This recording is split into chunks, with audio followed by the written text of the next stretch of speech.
2013 property बाजार के लिए चुनौती भरा रहा है। दुनिया भर में फैली आर्थिक मंदी, रुपये का लगातार कमजोर होना और खरीदारों में पैसा लगाने में हिचक, इस सब का असर बाजार पर दिखाई दिया। क्या 2014 इस सब को पीछे छोड़ पाएगा? जानने की कोशिश की ओयनतम ओझा ने।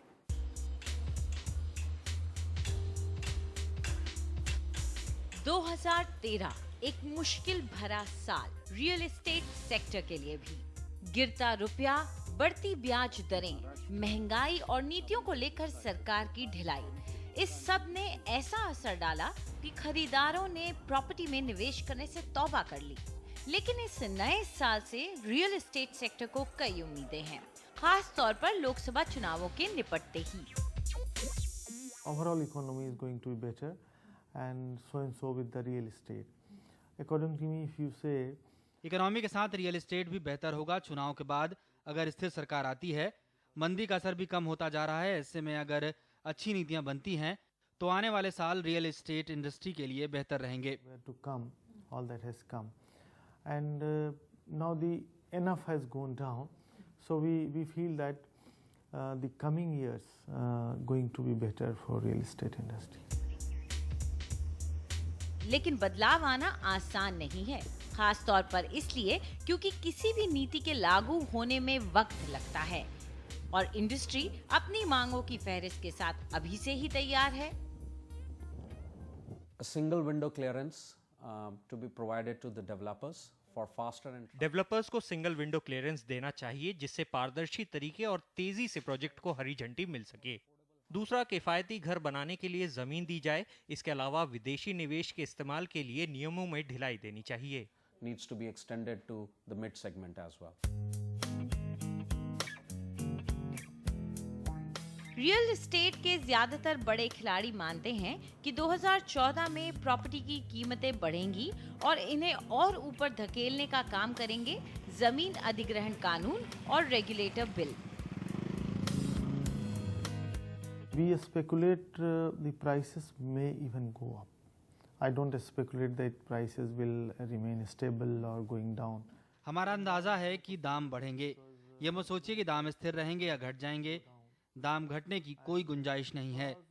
अगर पॉलिसी बनाने वालों की तरफ से कुछ सपोर्ट मिलता है तो हो सकता है कि दाम उतने ना बढ़ें जितना हम सोच रहे हैं।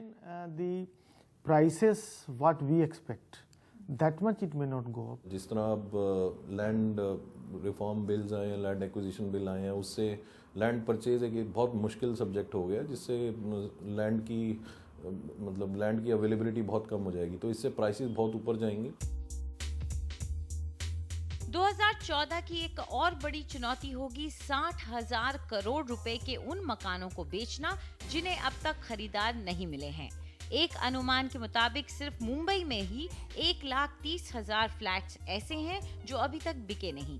मुंबई मेट्रोपॉलिटन रीजन यानी MMR के 45% फ्लैट्स अभी तक बिकने के इंतजार में बाजार में हैं, जबकि नेशनल कैपिटल रीजन यानी NCR में 26% फ्लैटों को अभी तक ग्राहकों का इंतजार है।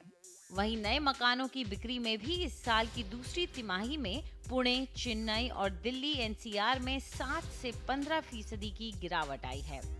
2014 रियल एस्टेट सेक्टर के लिए कुछ तो नई उम्मीदें लेकर आ रहा है, लेकिन मंदी के काले बादल छटेंगे या नहीं, ये कई बातों पर निर्भर करता है। ऐसे में एक बात तो साफ है, आप जैसे खरीदारों के लिए ये अपने सपनों का घर खरीदने का अच्छा मौका हो सकता है। नई दिल्ली से निधि राय के साथ ओयनतम ओझा की रिपोर्ट NDTV के लिए।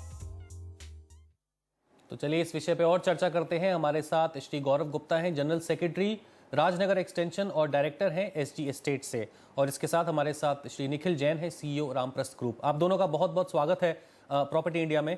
निखिल जी, आपसे शुरू करते हैं। सबसे पहले 2014 आ चुका है और 2014 में सबसे पहले जो हमने देखा सरकार की तरफ से वो ये था कि रियल एस्टेट रेगुलेटर अब एक कानून बन चुका है, लैंड एक्विजिशन बिल भी पास हो चुका है। इनके चलते ये माना जाता है कि जमीन की कीमतें अब बढ़ेंगी और जिसका भुगतान ग्राहकों को ही करना पड़ेगा, क्योंकि गाज उन्हीं पे गिरती है अल्टीमेटली। तो आप बताइए, सबसे पहले इस साल में इन दो बिल्स के पास होने से क्या इंपैक्ट पड़ेगा जमीन की कीमतों पर?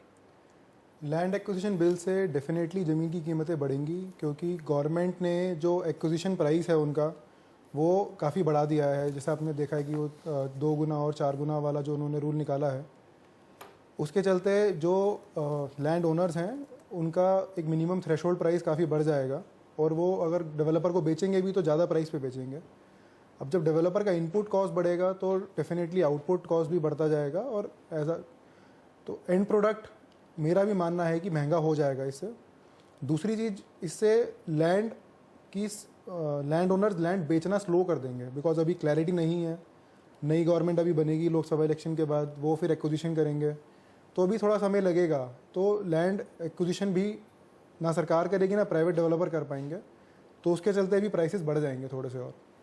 जी गौरव, क्या आप भी इस बात से इत्तेफाक रखते हैं कि अब ये मान के चलें कि अब कीमतें बिल्कुल नीचे नहीं आने वाली? क्योंकि लोग कह रहे थे शायद, कई बार ये बात उठती थी कि प्रॉपर्टी बबल फूटेगा, शायद प्राइसेस नीचे आएंगे, और कई लोग पिछले 2 सालों से इस वजह से इसी ताक में बैठे थे कि हम बाद में पैसा लगाएंगे। तो आप क्या सोचते हैं? देखिए, हमें ये जानना पड़ेगा कि जो हम मकान बनाते हैं उनका सबसे बड़ा रॉ मटेरियल हमारी लैंड है। अगर उस लैंड की सप्लाई के ऊपर बॉटलनेक्स आ जाते हैं, जैसे लैंड एक्विजिशन बिल के साथ सबसे बड़ा ये होगा कि जो लैंड की सप्लाई हम जो फ्रीली मार्केट से एक्वायर कर सकते थे, उसके ऊपर now there is a separate bill, जिसके प्रोविजंस को हमें मीट करना होगा, जिसमें वक्त लगेगा, जिसकी वजह से जब लैंड की सप्लाई कम हो जाएगी उसकी कीमतें बढ़ेंगी, मकान की कीमतों से डेफिनेटली बढ़ेंगी। Secondly, real estate regulatory bill के आने के बाद थोड़ा सा मैं समझता हूँ एक ऐसा जेस्टेशन पीरियड आएगा जिसमें उसे लोगों को समझने में समय लगेगा, प्रोजेक्ट लॉन्चेस और कम हो जाएंगे। जब सप्लाई कम होगी और डिमांड अपनी जगह बरकरार है तो कीमतें डेफिनेटली बढ़ेंगी ही आने वाले समय में।